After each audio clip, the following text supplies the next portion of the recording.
Halo teman-teman semua.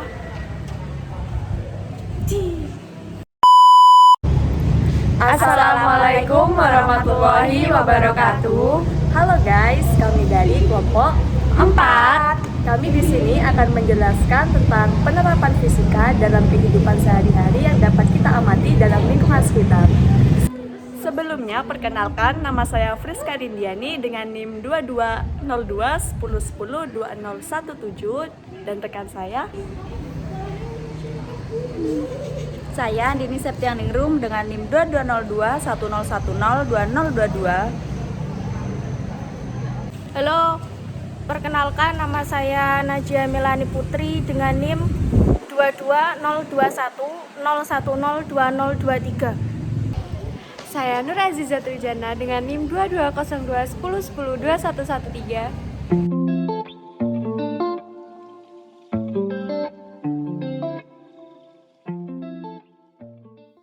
Halo teman-teman, di sini aku akan menunjukkan penerapan fisika yaitu kalor dalam kehidupan sehari-hari. Sebelum itu, apa sih kalor itu? Kalor adalah suatu bentuk energi yang bisa berpindah dari benda yang bersuhu tinggi ke benda yang bersuhu lebih rendah jika dipertemukan atau bersentuhan. Kalor sendiri ini terbagi menjadi 3 sesuai dengan perpindahannya. Yang pertama ada konveksi, kedua konduksi, dan yang ketiga radiasi. Langsung saja kita contohkan bagaimana penerapannya dalam kehidupan sehari-hari. Konduksi yaitu perpindahan panas yang melalui zat perantara. Contoh penerapannya dapat kita lihat pada saat kita memasak air. Saat kita memasak air dengan menggunakan panci, awalnya panas hanya pada bagian bawah panci saja. Akan tapi lama-kelamaan panas tersebut akan menyebar ke seluruh permukaan panci.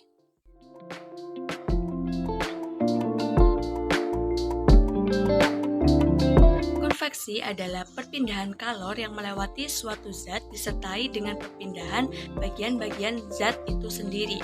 Contohnya yaitu gerakan naik turun saat air dipanaskan.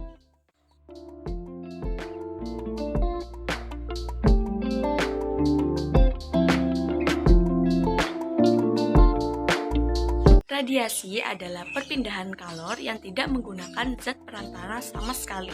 Jadi contoh penerapan radiasi ini yaitu panas matahari yang sampai ke bumi, sehingga kita akan merasakan panas ketika siang hari.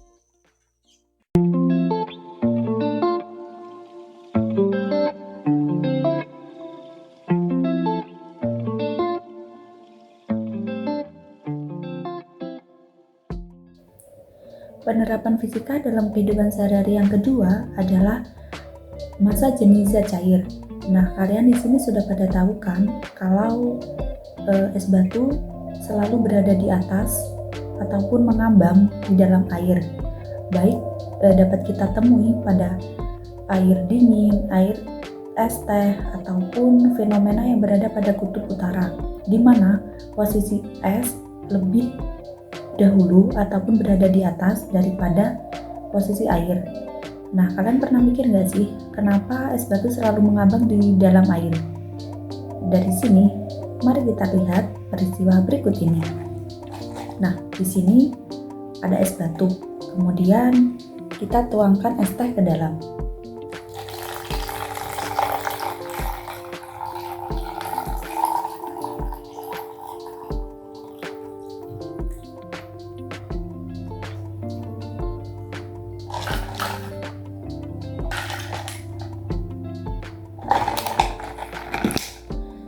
Nah, dari sini dapat kita lihat bahwa es batu mengambang di dalam air.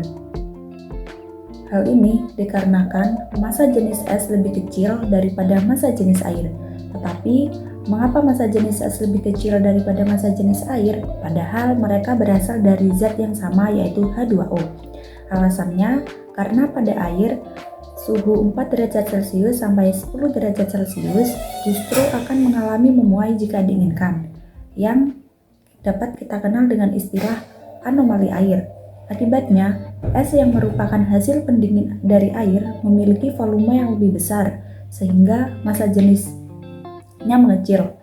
Nah, proses inilah mengapa es batu selalu mengambang di dalam air.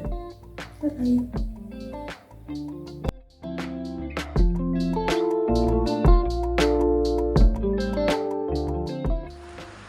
Pada kesempatan kali ini, kita akan belajar mengenai torsi. Torsi adalah gaya yang berpusat pada medan putar dengan pergerakannya yaitu berputar dan juga dapat sesuai atau berlawanan arah dengan arah jarum jam. Sebenarnya untuk menentukan arah positif atau negatif dari torsi tidak ada ketentuan. Namun, untuk mempermudah dalam proses praktiknya, maka untuk torsi positif dapat dikatakan jika sesuai dengan arah jarum jam, dan juga torsi negatif dapat dikatakan jika berlawanan arah jarum jam. Sebenarnya untuk penerapan torsi dapat ditemukan di kehidupan sehari-hari.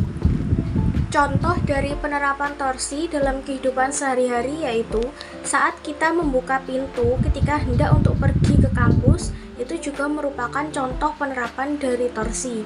Kemudian saat kita menutup pintu ketika kita ingin tidur, itu juga merupakan contoh penerapan dari torsi. Sebenarnya ilmu fisika sangat mudah ditemukan dalam kehidupan sehari-hari. Ketika kita bangun tidur, itu juga sudah merupakan contoh penerapan dari fisika. Ketika kita membuka pintu, itu juga merupakan contoh penerapan dari fisika, yaitu pada bidang torsi.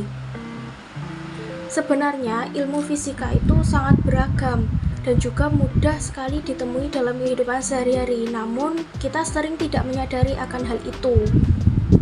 Langsung saja kita masuk ke penerapan torsi.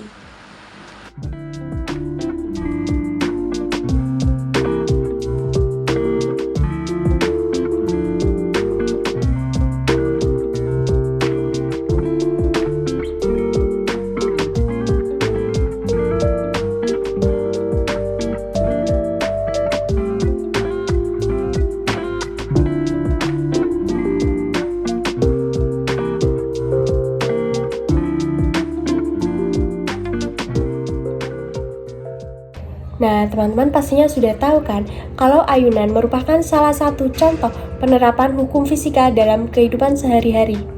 Nah, di dalam ayunan yang bergerak bolak-balik, ia mengubah energi potensial menjadi energi kinetik. Begitupun sebaliknya. Proses ini berulang kali saat kita mengayun. Nah, di sini bagian terayun yang cepat merupakan energi kinetik dan bagian yang tinggi merupakan energi potensial.